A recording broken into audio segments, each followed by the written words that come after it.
Estamos haciendo en realidad una revisión global, ¿no?, de toda la función de las nefronas. Porque cuando empecemos a analizar caso por caso, sí, digamos, vamos a ser un poco más específicos. Tenemos lo que es la nefrona distal.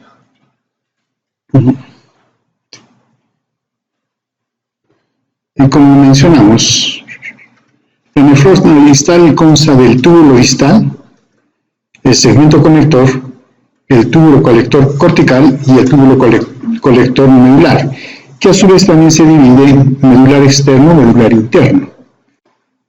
¿En razón a qué?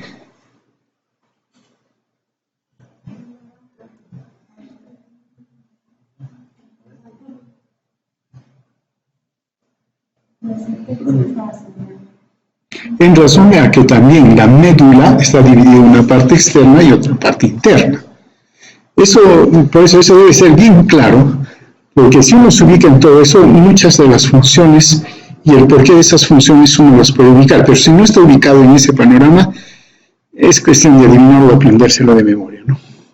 Ahora, también es cierto que el túbulo distal puede ser dividido en dos partes, el túbulo contorneado distal y el túbulo recto distal. Esta es otra forma de dividirlo. Y si fuera ese el caso, el túbulo contorneado distal viene a ser el túbulo distal. Y el túbulo recto distal es el segmento conector. Por eso en algunos textos ustedes van a encontrar túbulo distal, túbulo colector, porque lo incluyen al conector o simplemente lo ignoran. Pero hablando fisiológicamente son diferentes los dos.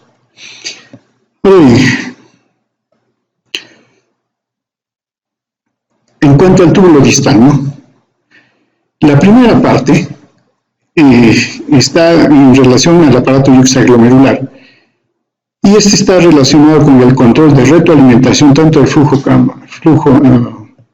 glomerular como el flujo plasmático renal. En el túbulo distal, que ya, claro, sería su primera porción, sí se absorbe sodio, se absorbe cloro, sí se absorbe, ¿no es cierto? Pero la absorción de este sodio y cloro es a través de un cotransportador, sodio-cloro. A diferencia de la rama gruesa ascendente de la Henle, donde también se absorbe sodio-cloro, pero se hace a través de un cotransportador, sodio-cloro-potasio. En esta parte, el potasio sí va a también ser absorbido, pero por otro mecanismo. Aquí solamente está el transportador sodio-cloro. Ahora bien, al igual que la asa ascendente y gruesa del asa de Henle, el túbulo distal es impermeable al agua. Ahora, como se ha absorbido sodio, cloro, potasio, tanto en el asa de Henle como ahora que estamos en el túbulo distal, y es impermeable al agua, entonces los solutos han disminuido. Y por lo tanto, el líquido que está dentro del túbulo a este nivel es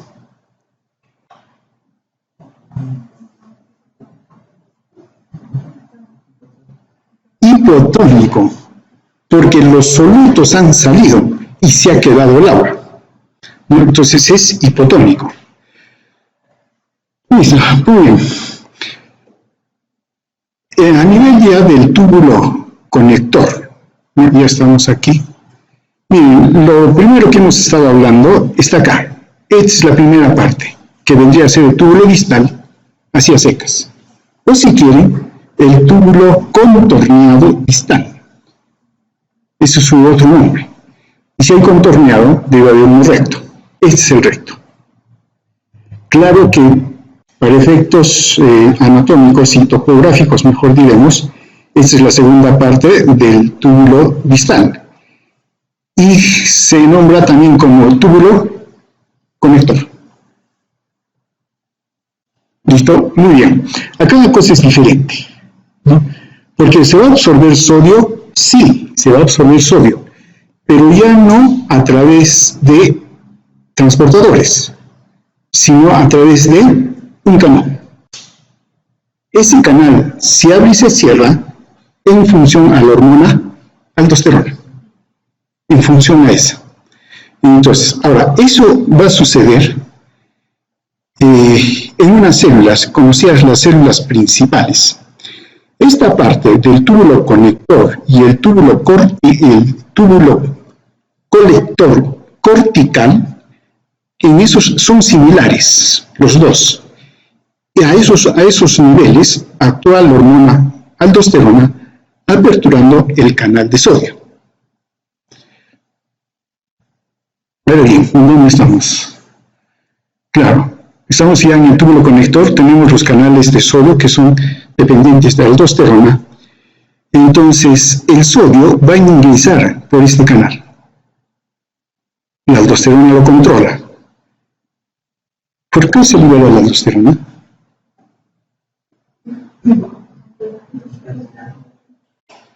¿Por qué se libera la aldosterona? Ya antes de la hiperpotasemia, hablando en el aparato circulatorio, ¿por qué se libera aldosterona?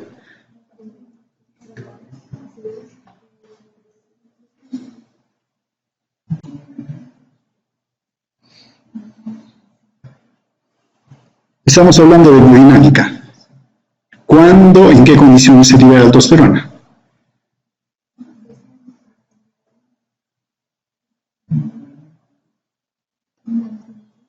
Por disminución de la presión arterial. Si la presión arterial disminuye, cualquiera que sea la causa, puede ser de deshidratación, hemorragia, disminuye, ¿qué va a suceder a nivel renal?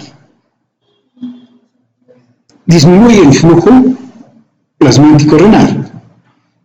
Con todo lo que hemos dicho, disminuye entonces el flujo plasmático renal. Si disminuye el flujo plasmático renal, la cantidad de sangre que va a pasar, el ultrafiltrado que debe pasar a la cápsula de Bowman por todos los túbulos, disminuye. ¿Y quién va a darse cuenta de eso?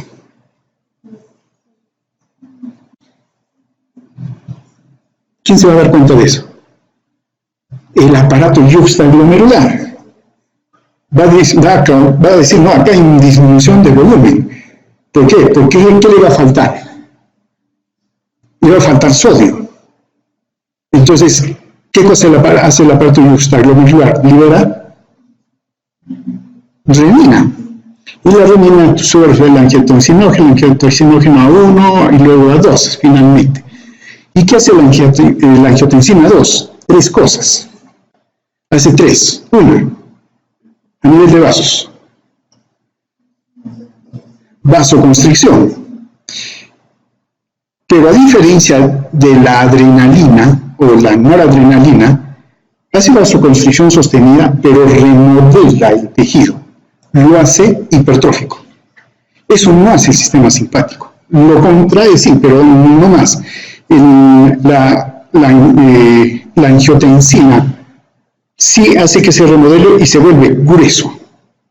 Y al volverse grueso es más rígido. No cede al pulso. Y ese es un problema. El segundo efecto es el nivel cardíaco. ¿Qué hace el nivel cardíaco?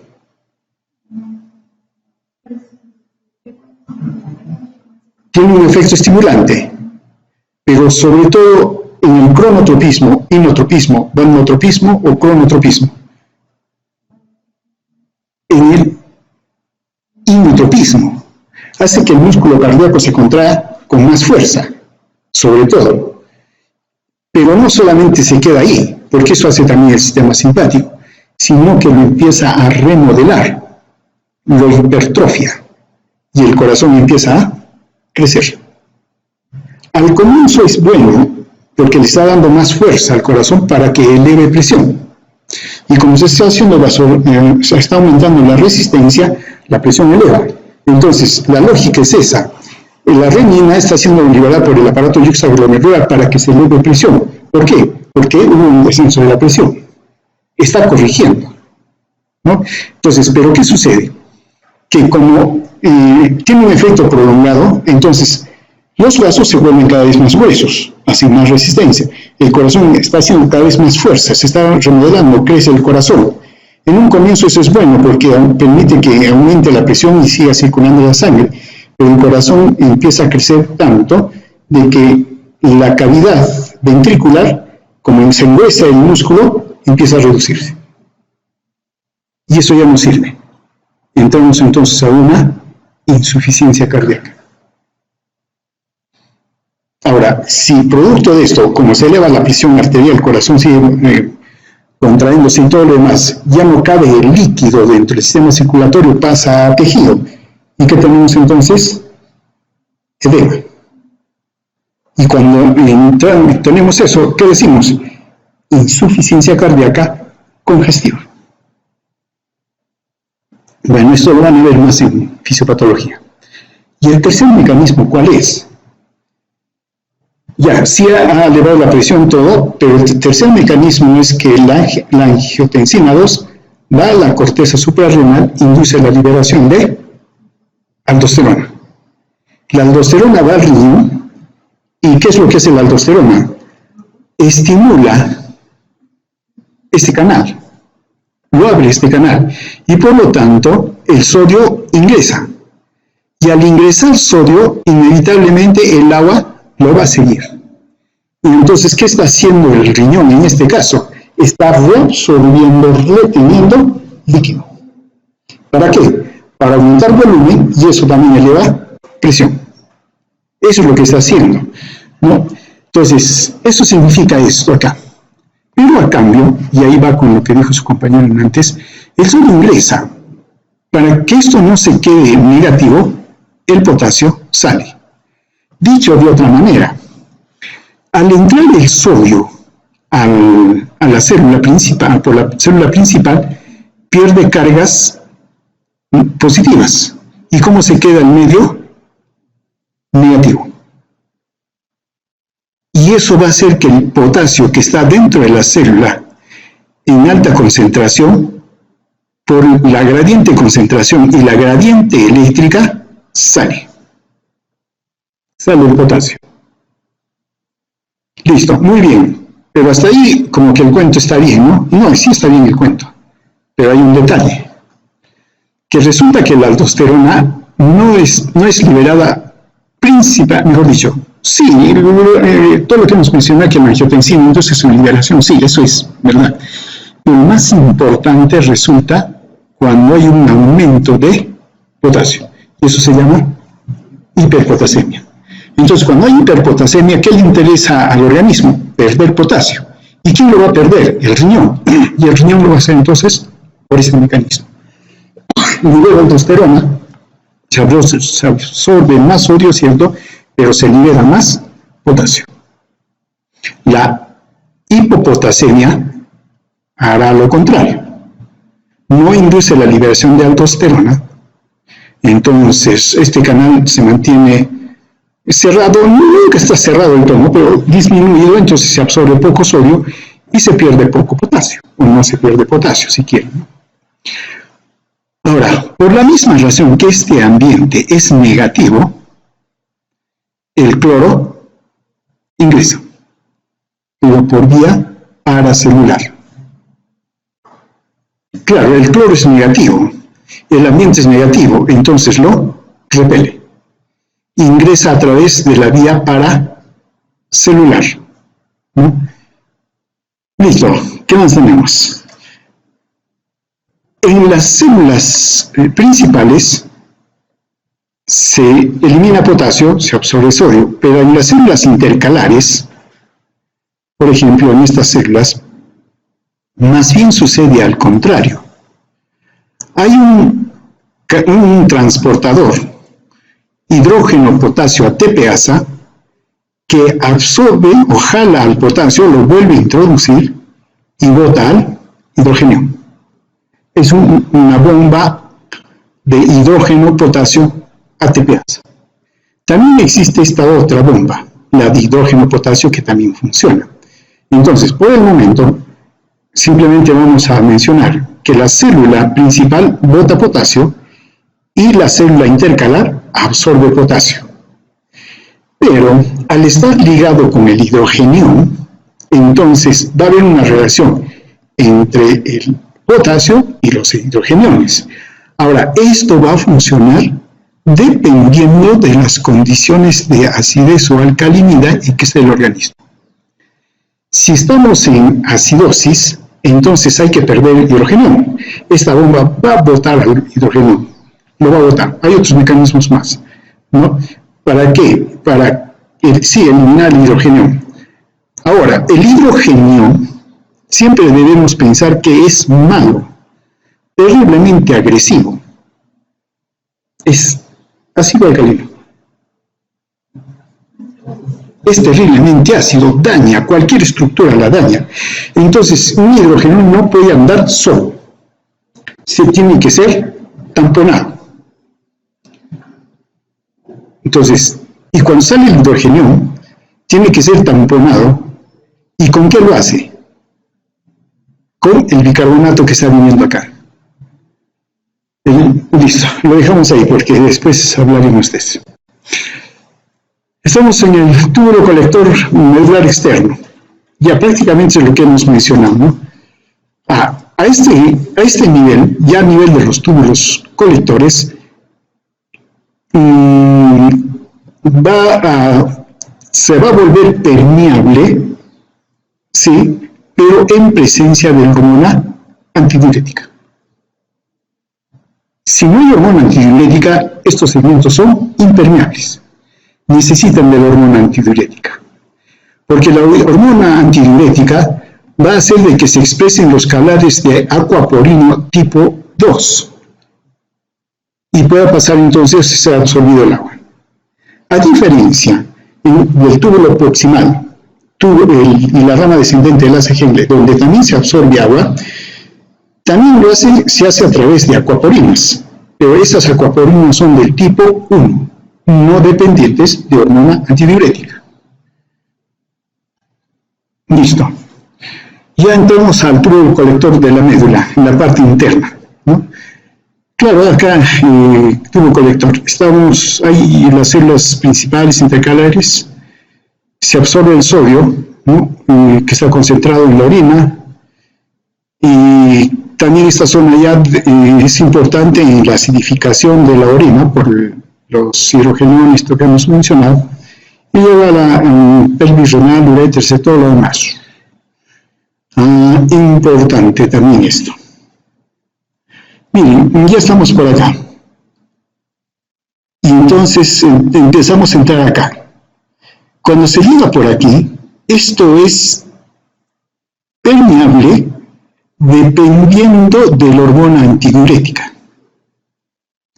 Sobre todo esta última parte. El túbulo colector en la médula interna. Claro, si hay hormona antidiurética, esto se vuelve permeable. Y como esto es hiperosmótico, sale el agua. Porque, acuérdense, estamos ya en médula, y hay un ambiente hipertónico acá. Entonces, basta que se abra un canalito, la aquaporina, entonces el agua es jalada. Pero, ¿qué más se apertura? Canales de urea. Se apertura también canales de urea.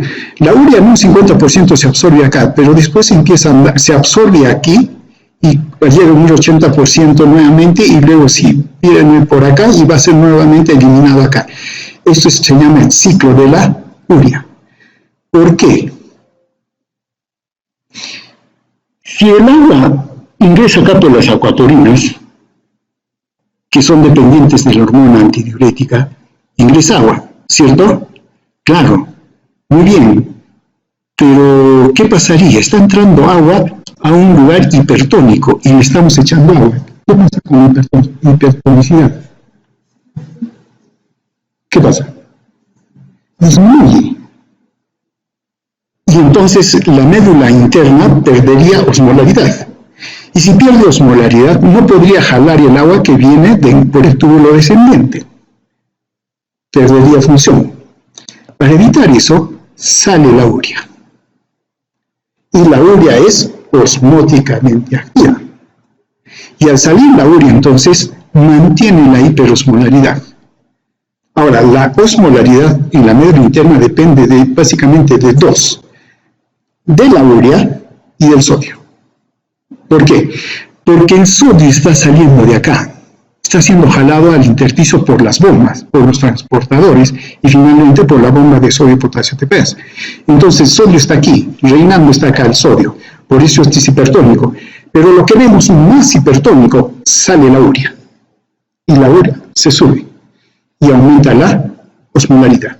Por eso es que la urea tiene que salir de acá. Y sí, la urea también depende de la hormona antidiurética, ¿no? Para compensar el agua que está saliendo a ese nivel. ¿Qué más tenemos? Bueno, los tubos colectores. Sí, dependientes de la hormona diurética. Esto ya está. Ya, listo, muy bien. Entonces, pensemos rápidamente, por el momento. En el túbulo proximal, los procesos de reabsorción se dan prácticamente por mecanismos físicos y químicos, ¿no? Porque la osmolaridad y toda la cosa son físicos. Y por químicos, porque están las bombas, transportadores, todo eso. No hay control. Sí, a pesar que sí hay control, pero ya después hablaremos, porque tenemos que hablar de cada uno de ellos. Prácticamente no hay control. En la rama descendente tampoco hay control. En la rama ascendente tampoco hay control. Pero en el túbulo distal, ahí empiezan los controles. Empieza la aldosterona, la hormona antidiurética, empiezan a controlar también. Inclusive un poco más antes, la hormona paratormona también empieza a controlar ahí. Entonces, las primeras partes de la reabsorción y todo, que es más o menos, digamos, un 85% de la reabsorción de todo, haciendo un global, no está controlado. Solo la última parte, que viene a ser un 5% o 10%, eso sí controla el riñón, pero le es suficiente para mantener la homeostasis. Entonces, solo juega con un margen pequeño, 15%, 10% de todo lo que estamos hablando, pero eso es lo suficiente como para que el riñón controle los electrolitos, el volumen y el pH en el organismo. Y eso lo hace principalmente al final de la nefrona, en la nefrona distal, ahí lo hace. Claro que hay excepciones, siempre hay excepciones, como, vamos a ver, por ejemplo, la aldosterona actúa en el túbulo distal colector y en la rama gruesa del asa de Henle. La angiotensina 2, por ejemplo, ella sí actúa a nivel del túbulo proximal, sí tiene efecto, y después también vamos a mencionar, ¿no? La hormona antidiurética, túbulo distal, túbulo colector. La hormona natriurética es túbulo colector. Si ustedes quieren, la hormona natriurética es opuesta al efecto de la aldosterona. Se le opone a la aldosterona. Es su oponente. Y la paratormona, que tiene que ver con la absorción del calcio, actúa a nivel del asa gruesa de Henle y el túbulo distal, ¿no? Claro, mucho de la absorción del calcio está relacionado a la absorción del sodio. Y bueno, eso tenemos el resultado del manejo que tiene el riñón sobre diferentes componentes, sobre los componentes de la orina, ¿no? Claro, si empezamos, la glucosa y las proteínas aminoácidos rápidamente disminuyen su concentración y ya no se encuentra después a lo largo de la nefrona. El bicarbonato disminuye principalmente en el proximal, ahí se absorbe el 85-75% del bicarbonato. Y luego, dependiendo de las condiciones de acidez, va a ser manejado sobre todo en el túbulo distal. De aquí va a depender, ¿no? Tenemos los electrolitos, el cloro, el potasio, el sodio, ¿no? Que primero se mantiene, porque esto es isosmótico, luego se concentra, se pone hipertónico en el asa de Henle, luego disminuye porque es hipotónico en el túbulo distal prácticamente, y luego va a ser manejado para efectos de ver cuánta cantidad de sodio, potasio, cloro se absorbe, para mantener el nivel de concentración que tenía la sangre al momento que se hizo la filtración, ¿no? En que llega a un equilibrio. Tenemos la creatinina más bien sí va aumentando porque se va concentrando la orina, y sobre todo va en los últimos tramos, ¿no? Túbulo distal, túbulo colector, porque aquí, como se está absorbiendo líquido, se está absorbiendo agua, entonces aumenta su concentración. Entonces, ese es el comportamiento, ¿no? En general. Listo. Muy bien. Esa es la visión general, digamos, de de la función tanto de la absorción, de la filtración, absorción y secreción tubular. Ahora entramos a lo específico. O sea, eso fue un previo, nada más. Ahora empezamos con lo que es de verdad. Claro, y para hacer eso sí tenemos que hablar ya casos por caso, ¿no? Y empezamos con la glucosa. La glucosa, claro, sí se filtra, ¿no? Una vez filtrado tenemos un 100%. En el túbulo proximal, pero en la primera parte, en la parte convulsa, que también se le llama, o tubo contorneado proximal, se absorbe el 98%. Entonces nos queda un 2% que va a ser absorbido en la parte recta o distal del túbulo proximal. Y al final entonces ya no vamos a tener nada de glucosa en la orina, en la excreción. Ahora bien, ¿cómo se hace esa absorción? Se hace a través de estos transportadores, conocidos como transportadores ligados de sodio y glucosa. Ese es su nombre, ¿no? Claro que también se está traducido como proteína de transporte sodio-glucosa o cotransportador sodio-glucosa. Y claro, las iniciales están por su nombre en inglés. Ahora bien, hay dos tipos, ¿no? Al inicio, en el túbulo proximal, en la parte inicial, ¿no? En la parte inicial, se encuentra el transportador de sodio o glucosa tipo 2. Claro, este transportador jala al sodio, o sea, por la gradiente del sodio, el sodio ingresa, lo mueve, y a su vez jala a la glucosa. Es un cotransportador. Pero una vez dentro de la célula, el sodio es sacado por la bomba de sodio-potasio ATPasa, pero la glucosa es transportada del interior de la célula al exterior por el GLUT2, por el transportador de glucosa 2, el GLUT2. Claro, este transportador es eficiente, sí, y puede acumular dentro de la célula hasta 70 veces la concentración de glucosa comparado con la de la luz. Eso es alto. Entonces puede absorberlo y concentra hasta 70 veces. Y luego el GLUT se encarga de sacarlo afuera. El GLUT es solo un facilitador. Solo facilita, no hace más. Pero en la parte posterior, en la última parte, antes de eso, a pesar que tenga este poder, con esto se absorbe el 98%, pero falta todavía un poquito. Parece poquito, más bien en la parte distal sí, está el transportador ligado de sodio-glucosa tipo 1. Y el que está sacando la glucosa de la célula intersticio es el GLUT1. Entonces, los dos trabajan acá juntos.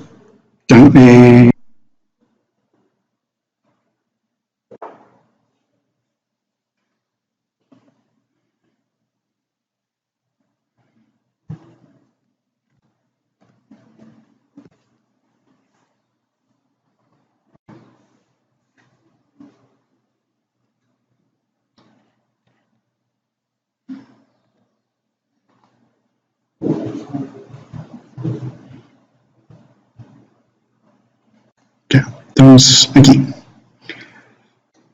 Ya es lo que estábamos mencionando, ¿no? Acá está el transportador de glucosa tipo 1. A mí todavía me estaba quedando pequeño, en una relación de 4.900 veces. O sea, puede concentrar 4.900 veces más glucosa en el intracelular que en el extracelular. Eso es enorme. Muévete, no quiere moverse.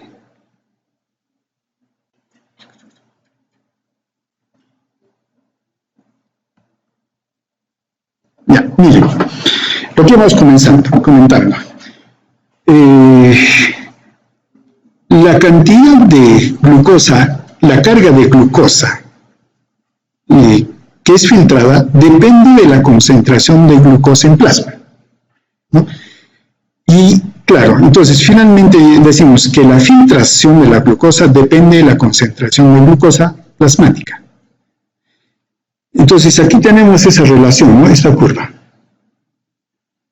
Claro, si se filtra más glucosa, se tiene que, mejor, si se filtra más glucosa en sangre, se tiene que absorber más glucosa. Entonces, ¿qué tenemos? Miren, acá está la concentración de glucosa en plasma, y acá está la glucosa filtrada y por lo tanto absorbida. Entonces, aquí, este es el punto normal. ¿Cuántos son los valores normales de glucosa en sangre? Valores normales de glucosa en sangre. 80-120, algunos 70-110, pero va por ahí. Pues miren, para una concentración de glucosa de 100 miligramos por ciento, más o menos la carga de glucosa filtrada es 125, un poquito más de 100, ¿no?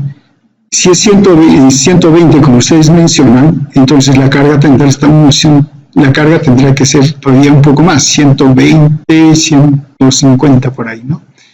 Entonces miren, mientras más aumenta la concentración de glucosa en sangre, más glucosa se absorbe. Listo. Pero ¿qué sucede? Si aumentamos la concentración de glucosa, llega un punto en que ese transporte llega a su máximo. Ya no lo puede absorber.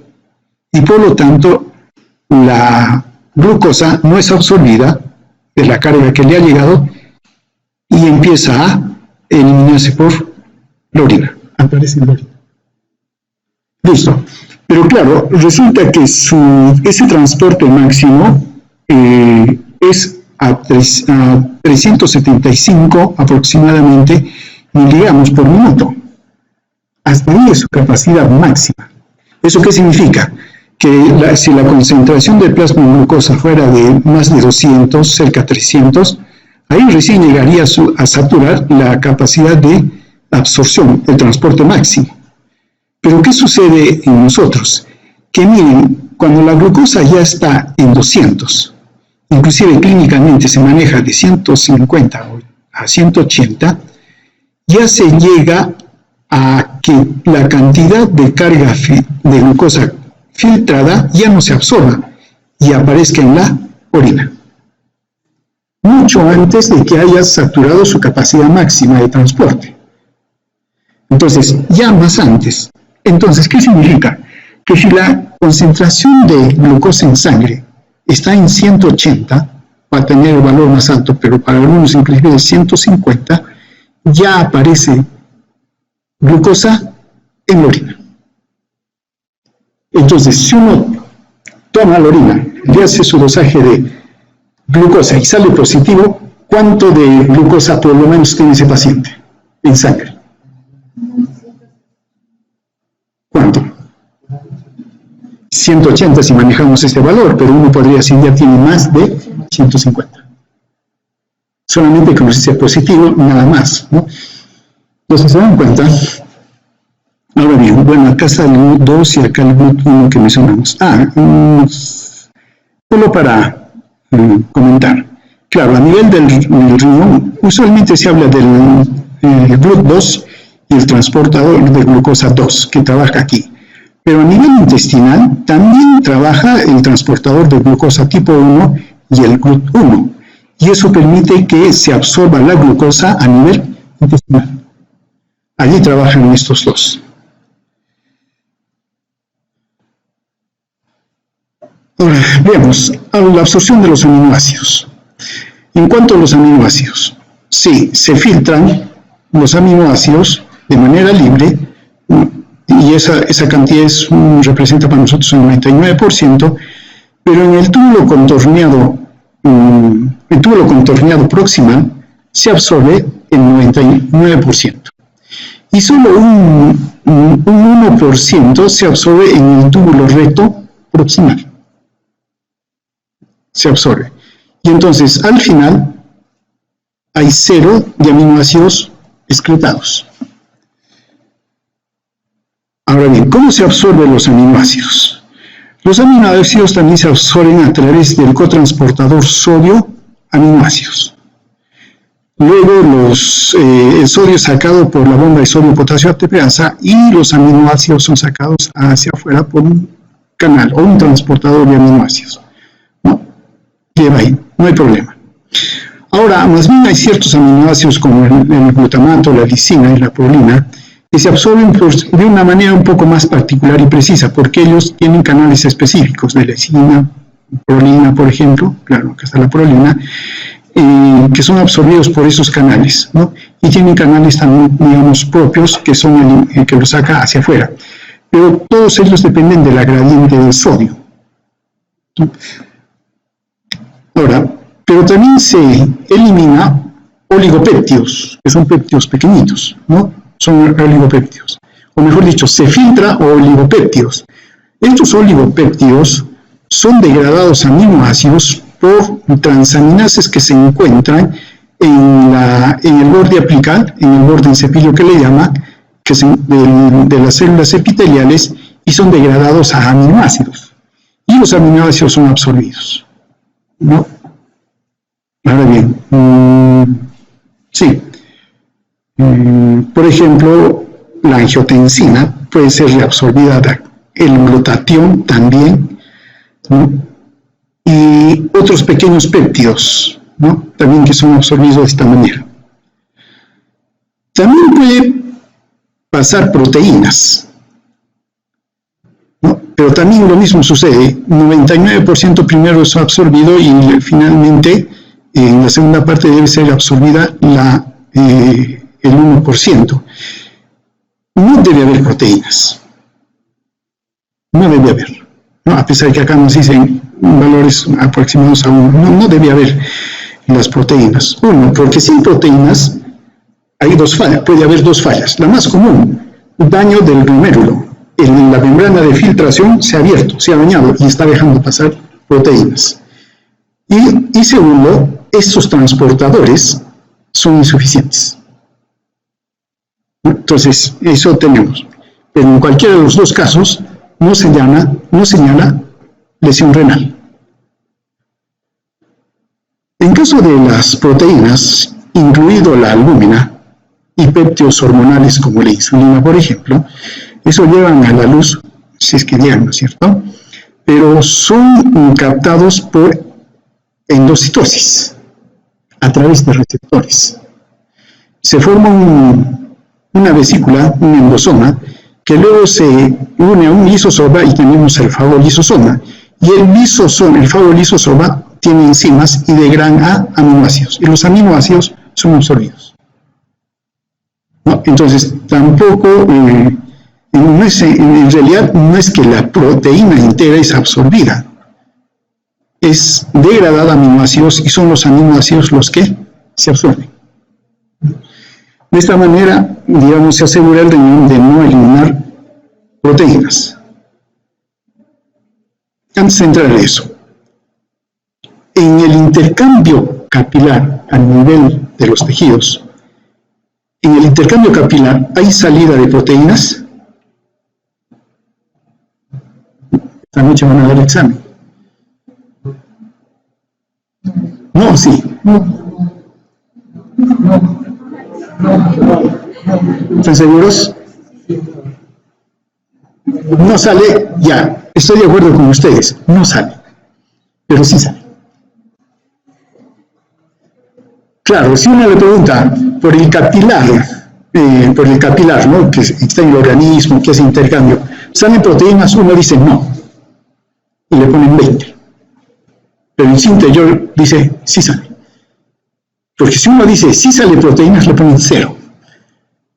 ¿Por qué? La medicina es así.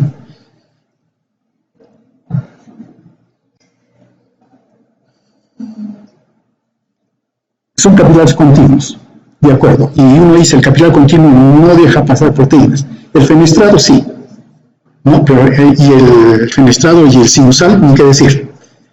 Pero el continuo no. El hermético menos todavía. Se no deja pasar nada, ¿no? Entonces, pero uno dice el capilar continuo de endotelio continuo. Deja pasar proteínas, no 20, pero sí deja pasar. ¿Por qué?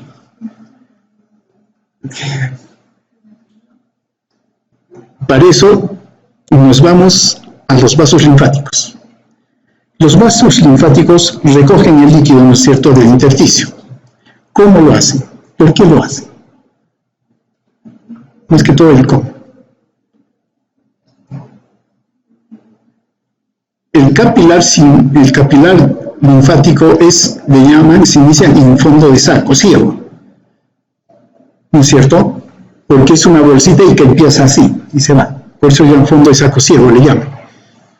Pero ¿cómo es que puede jalar el agua, el fluido? ¿Cómo lo jala? ¿Por qué lo jala?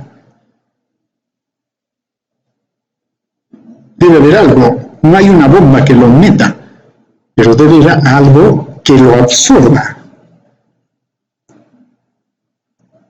¿Con qué lo hace?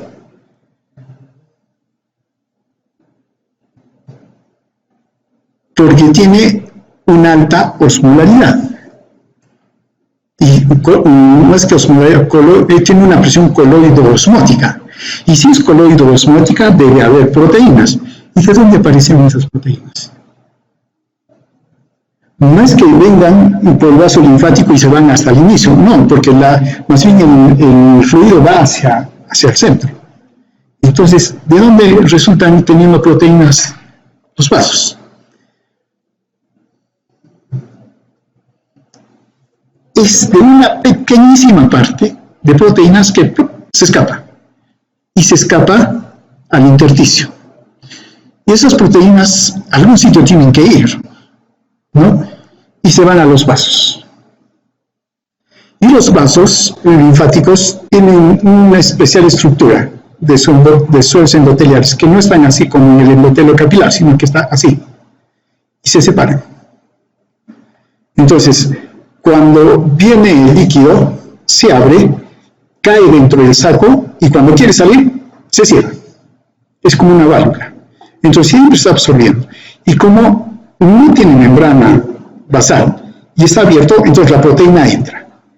Y cuando la proteína quiere salir, queda atrapada. Y se va acumulando. Y como se queda acumulando la proteína, aumenta la presión coloidosmótica. Y esa es la que jala el fluido. Y entonces el fluido empieza a seguir. Y como tiene válvulas, tú puedes retroceder. Y se va. ¿Se dan cuenta? Entonces la pregunta que uno se hace es, ¿y de dónde salieron esas proteínas? El intersticio no fabrica proteínas. Solo es de esa cantidad pequeña que se ha escapado. Pequeñísima, sí. Pero si uno compara la concentración de las proteínas en sangre y la concentración en el intersticio, de hecho, la concentración en sangre de proteínas es alta. En el intersticio es baja, poquísimo. Pero si comparamos el tamaño, el volumen de sangre y el volumen del tejido extracelular, ¿quién es más grande? El extracelular. Y por lo tanto, hay más proteínas en el espacio extracelular que en la sangre. Es porque es un espacio grande. Estará diluido, pero es tan grande que caben ahí cantidad. Entonces, conclusión se saca. Hay más proteínas en el espacio extracelular que en la sangre. Pero la concentración sí son totalmente diferentes. Alta concentración sangre, baja concentración. Y eso le permite funcionar al vaso linfático. Si no, no funciona. ¿Listo? Eso para concluir también aquí con respecto al glomérulo, porque el glomérulo es fotocapilar y es muy posible que sí se le escape. Pero los mecanismos de absorción que hemos mencionado garantizan que no perdamos proteínas, que no perdamos aminoácidos, nada de eso, no. Y si perdemos eso, hay lesión renal, definitivamente. Muy bien. Ahora veamos el movimiento del sodio. El sodio se filtra. Claro, acá está cuantificado, ¿no? ¿Cuánto se filtra el sodio? Aproximadamente 25.500 milimoles. Esto se calcula considerando el flujo plasmático renal la filtración glomerular se filtra 180 litros por día y la concentración de sodio, 124 milimoles. Multiplicando nos da esta cifra. Aproximadamente, ¿no? Acá lo han redondeado. Listo. Esto es harto. Si no se recupera sodio, perdemos sodio y gran problema para nosotros. Hay que recuperarlo. Muy bien, se filtra todo, tenemos en el 100% de filtrado. En la parte proximal del túbulo proximal se absorbe el 67%, promedio, ¿no? 67% se absorbe. Luego, en la parte del ascendente del asa de Henle, aquí, se absorbe un 25%. Aquí. Luego, seguimos andando. Claro, está todo el túbulo distal. Y así, ahí se absorbe un 5%. Puede absorberse en los túbulos colectores hasta un 3%. Si sumamos 67 más 25, tenemos 92. 92 más 5, 97. Y acá ese 3% sería el 100%. Pero no se llega, y siempre hay un restante que se elimina por el sodio, pero que es mínimo. Es mínimo lo que se elimina, ¿no? Muy bien. Como ven, hay 1, 2, 3, hasta 4 sitios en los cuales se absorbe el sodio. En el túbulo proximal, claro, la concentración de sodio y cloro en el filtrado es el mismo de la sangre, ¿no? Entonces, prácticamente se tiene esa concentración de sodio en la orina. Ya, nos ubicamos acá. Estamos en el túbulo proximal, en la parte convulsa, ¿no? Es la primera parte. ¿Cómo se absorbe el sodio a este nivel? Por los cotransportadores. Pero hay una condición para que esos cotransportadores funcionen. ¿Es transporte primario o secundario lo que estamos mencionando? Es secundario. El primario ha debido de estar funcionando más antes. ¿Y cuál es el primario? La bomba de sodio-potasio ATPasa. Acá no las han puesto, pero como no las han puesto. Sí, no las han puesto. Pero aquí debe estar trabajando la bomba de sodio-potasio ATPasa. ¿Qué hace esa bomba?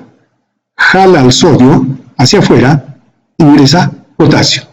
Y si hace eso, la concentración de sodio acá ha disminuido, ha bajado. Y si comparamos la concentración de sodio intracelular con la concentración de sodio del fluido de la luz tubular, hay una gradiente. Y basta que haya, y sí, un transportador, sí, puede estar en un canal, pero en este caso estamos con transportadores. Estos transportadores, aprovechando esa gradiente, hacen que ingrese el sodio. Y al ingresar sodio, sacan, acá nos ponen hidrogeniones, claro, por lo que vamos a mencionar ahora, sacan hidrogeniones. Pero ¿cuáles son los otros ejemplos? ¿Qué otros cotransportadores trabajan en el túbulo proximal? Cotransportadores de sodio, ¿cuáles son? Transportadores de sodio glucosa, cotransportador de sodio aminoácidos, cotransportador de, se dice bicarbonato, pero el bicarbonato no se absorbe directamente, y esa es la razón por la que está puesto aquí. Aquí, a este nivel, hay otro cotransportador o contratransportador, que aprovecha la gradiente del sodio, pero saca al hidrógeno, lo saca. Y mencionamos que el hidrógeno es malo. Y si es malo, tiene que ser tamponado. ¿Quién lo tampona? El bicarbonato. Y entonces tenemos bicarbonato más hidrógeno, tenemos ácido carbónico. Y el ácido carbónico tampoco puede estar así. Se disocia en agua y CO2. El agua continúa su camino. El CO2, por difusión, simplemente gradiente, y como es muy difusible, difunde e ingresa nuevamente a la célula. Estando la célula en el CO2, se hidrata con el agua que hay en la célula, se convierte en ácido carbónico y luego se disocia en hidrogeniones, bicarbonato. El bicarbonato a través de canales sale al intersticio y es absorbido, reserva alcalina. El hidrogenio es vuelto a sacar por el contratransportador sodio-hidrogenio. Y listo, así está dando vueltas el hidrogenio. Pero ¿cuál es el negocio? El negocio es que se absorbe bicarbonato. Se absorbe el bicarbonato. Y eso está mediado por la enzima anhidrasa carbónica. Es rápida la reacción. Entonces, muy bien, acá hay un transportador, o contratransportador en este caso, de sodio e hidrogeniones que permite la absorción del bicarbonato. ¿Y cuánto hay bicarbonato? Un 85% del bicarbonato se absorbe a este nivel. ¿Listo? Y si hablamos del bicarbonato, claro, el bicarbonato filtrado más o menos es 4.320 miliequivalentes por día. 85% se absorbe en el túbulo proximal, un 10% en la rama gruesa de asa de Henle, un 5% en los túbulos colectores, ¿no? Y por el mecanismo que hemos mencionado. Ahora, ¿dónde se realiza el control? Si estamos hablando de bicarbonato y estamos hablando de hidrogenio, ¿de qué estamos hablando? De pH. Y esto va a estar ajustado en función, esto se va a ajustar a este nivel con el 5% para mantener el equilibrio ácido-básico. Por otro lado, ¿qué tenemos con el sodio? El sodio, digamos, el sodio debe ir acompañado de un negativo. Si comparamos el acompañamiento del sodio con cloro y sodio con bicarbonato, el 75% de sodio se acompaña de cloro y solo un 25% se acompaña de bicarbonato. Listo, por un lado. Pero también el sodio transporta otros electrolitos. En este caso, si sumamos estos dos, el 50% de sodio es absorbido junto con glucosa y aminoácidos, y el otro 50% con el cloro. Es haciendo comparaciones, ¿no? ¿Qué tenemos aquí? Bueno, acá lo que hemos mencionado, ¿no? La absorción del sodio por el cotransportador sodio, glucosa, aminoácidos, y fosfato más. Hay que tener en cuenta el fosfato. Y aquí está también el contratransportador sodio hidrógeno que ya hemos mencionado con el bicarbonato. Listo. Claro, en el túbulo contorneado proximal se absorbe sal y agua. Sí, se absorbe, claro, por todo lo que se nos absorbe sodio y agua. Solutos y agua, ¿no? ¿En qué porcentaje? Más o menos 65%. Es todo lo que se absorbe a ese nivel.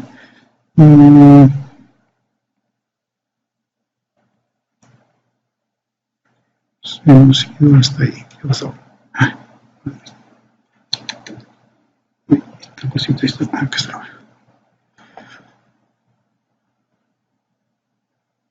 Estaba. Claro, el agua se va a mover siguiendo a los electrolitos y a los solutos que estamos mencionando, ¿no? Y eso se hace por un efecto osmótico, debido a que se ha realizado transporte activo de los solutos, ¿no? Como el agua le sigue a los solutos, se mantiene la osmolaridad a 300 miliosmoles. Ahora bien, al hacer esto, se va a crear una diferencial de potencial negativo en la luz tubular contorneado. Claro, ¿por qué? Porque el sodio está pasando, pero el sodio no se está acompañando del todo con cloro. Si comparamos cloro, bicarbonato, ahí, ¿cuánto dijimos que se acompaña con cloro el sodio? 75%, ¿no? Y se está quedando. Por otro lado, el sodio está yéndose con el aminoácido, con glucosa, se está quedando cloro. Y por lo tanto, ese cloro al quedarse da lugar a una carga negativa en la luz tubular. Y al quedar carga negativa, esa carga negativa va a repeler al cloro y va a ingresar por vía paracelular por transporte pasivo. Pero el cloro no se va a sodio, le sigue siendo fiel al sodio y se lleva al sodio. Y al llevarse al sodio y el cloro, está jalando también sustancias osmóticas. Y el agua los va a seguir. El agua es fiel amigo de los dos. Y los va a seguir.